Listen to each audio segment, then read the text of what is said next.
Sugandha home সার্ভিসে স্বাগতম। আজকে একটা বাসায় আসছি ফ্রিজের কাজ করার জন্য। ভিতরে একটা ইঁদুর পাওয়া গেছে, এই দেখুন মরে আছে, ইঁদুরে তার কেটে ফেলছে।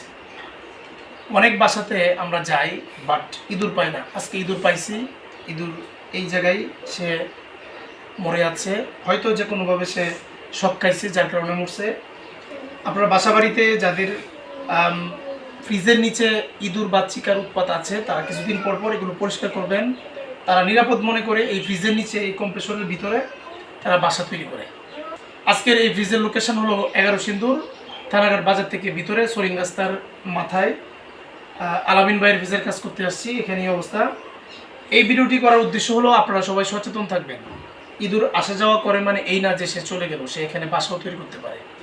এরকমভাবে ফ্রিজের তার যদি কেটে ফেলে আর এই তার যদি ফ্রিজের বডিতে লেগে থাকে তাহলে পুরো ফ্রিজ কারেন্ট হয়ে যাবে, তখন ঘটে যেতে পারে বড় ধরনের দুর্ঘটনা। সবাই সচেতন থাকুন, নিরাপদ থাকুন। ফ্রিজের যে কোনো সমস্যার জন্য আমাদের কাছে যোগাযোগ করুন। উপরে উল্লেখিত নাম্বারে কল দেন, ইমো হোয়াটসঅ্যাপ আছে, অথবা সরাসরি আমাদের ওয়ার্কশপে চলে আসুন। আমাদের ওয়ার্কশপের ঠিকানা মঠখোলা বাজার, সিনেমা হলের সামনে, বাস স্ট্যান্ডের উত্তর পাশে। ধন্যবাদ সবাইকে, আসসালামু আলাইকুম।